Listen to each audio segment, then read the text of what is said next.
So here's a statement from Applebaum, critical whiteness studies that provoked a knee-jerk reaction in the form of a question. So here's the statement. The reference to property rights highlights that white people have an investment in whiteness, which can obscure how white people, even with the best of intentions, are complicit in sustaining a racially unjust system. So recognizing that white people have an investment in whiteness, the structure of whiteness. The question that just came to me was, well, how does one divest from whiteness? And the answer at first didn't seem very clear. It's like, wow, how can you divest? I just kept reading, posed the question, didn't really think about it, kept reading. And then after I finished the paper, I'm like, well, dude, it's not actually, feasible for one to divest from whiteness. And to suggest that one can divest from whiteness implies that there are a few actions needed in order to divest, and that thereby simplifying and reifying this very complex structure that is systemic racism, that is upheld by whiteness, that is supported by white privilege.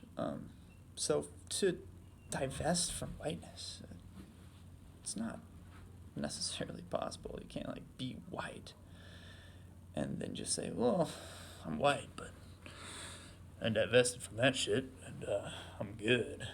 It's not possible. However, that doesn't necessarily mean that you can't do things about the system itself. And there are actions that can be done, and I think one of the most important actions is, drum roll,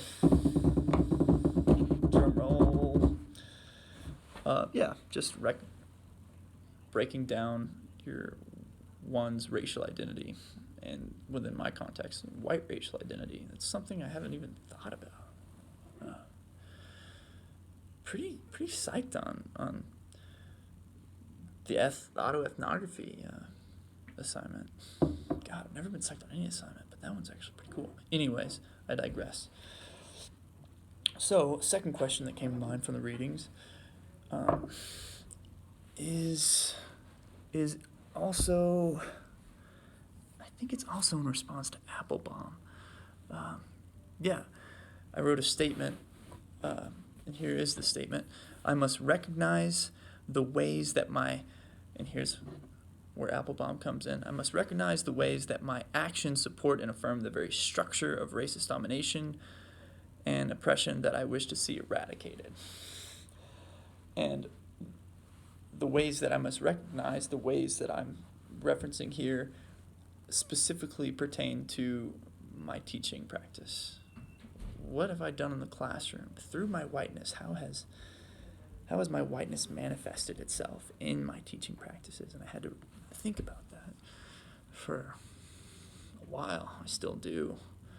I'm trying to reflect upon my experience at Palmer and Carmel, and I think about certain methods, certain techniques, certain strategies that I might have employed that perhaps could have resulted in reinforcing white norms. And I won't go into every illustration because we don't really have time for that. And I don't want this to be a 20-minute blog. There's only 40 seconds left. So I came up with a bunch of methods, techniques, strategies, some illustrations, interactions with students.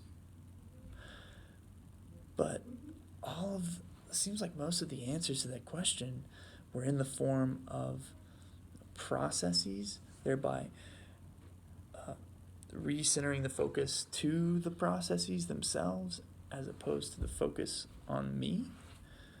And that was an interesting find, in that I was more focused on actions than how they actually manifest themselves. So I took the question, I didn't even answer it. I'm just like, oh, I could have done this, but why did I do that? I have to always keep going back to why were some of my methods influenced by whiteness, or how was it influenced by whiteness? Not necessarily focus on the methods. If I focus on the methods, my teaching practices, my strategies, then I'm completely missing the point of analyzing self. It's like I'm trying to take subjectivity out of the picture, if that makes sense. Anyways, that concludes my rambling. Next time I'll teach you how to rock climb or something during the video.